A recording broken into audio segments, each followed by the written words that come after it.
హంపి దగ్గర ఉన్నటువంటి చుట్టుపక్కల పరిసరాలు ఎలా ఉన్నాయి, విరూపాక్ష దేవాలయం దగ్గర వాతావరణం ఎలా ఉంటుంది. కనబడేటువంటిది గోపురం విరూపాక్ష దేవాలయం. ఇక్కడ విజయనగర దేవస్థానం రాజులు పరిపాలించిన కోట పరిసరాలు. మేమందరం ఇప్పుడు కర్ణాటకలోని హంపి ఇచ్చేసాము గంట క్రితం. ఇక్కడ విరూపాక్ష దేవాలయం చుట్టుపక్కల ఉన్నాము కాంపౌండ్లో. ఇక్కడి నుంచి అంజనాద్రి దేవాలయానికి నడుచుకుంటూ వెళ్తున్నాము. ఇక్కడ నుంచి ఒక 10 నిమిషాల్లో వెళ్ళొచ్చు. యంత్రోద్ధరణ దేవాలయము, ఆ తర్వాత వచ్చేటువంటి అంజనాద్రి దేవాలయం కూడా దర్శనం చేసుకున్న తర్వాత మంత్రాలయం వెళ్ళాలని ప్లాన్ చేస్తున్నాము. టయాన్ని బట్టి, ఆ పరిస్థితిని బట్టి ప్లాన్ ఆఫ్ యాక్షన్ నడుస్తుంది.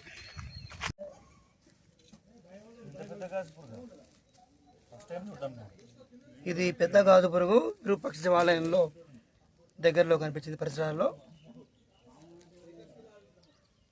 నంది ఏకశిలా నంది.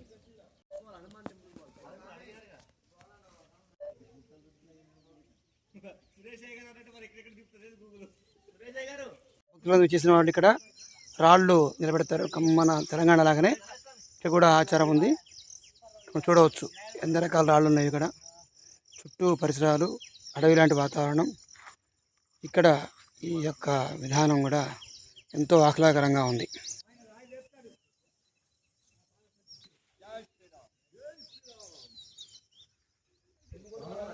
రాళ్లతో చేసినటువంటి బలాలు, ఇక్కడ పేర్లు, చిన్న చిన్న కొండలు, గుట్టలు అన్నీ చూడవచ్చు. దారిలో చిన్న గుహ ఉంది, అక్కడి నుంచి ప్రయాణం చేయాలి. మేము ప్రయాణం చేస్తున్నాము. చూడవచ్చు చిన్న గుహ.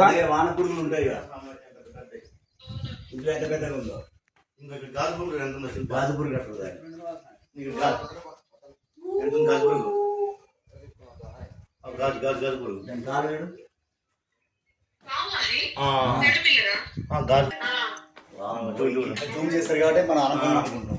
చూడండి మొత్తం గుహలు, మొత్తం పెద్ద జూమ్ చేసినట్టు వచ్చింది.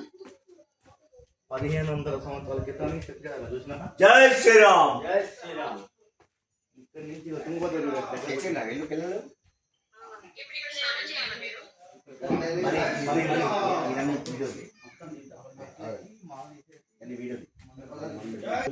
పరిపాలించండి.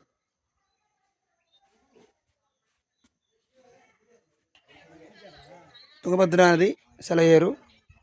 ఇక్కడ స్నానం ఆచరించాలి, తర్వాత దర్శనానికి వెళ్ళాలి.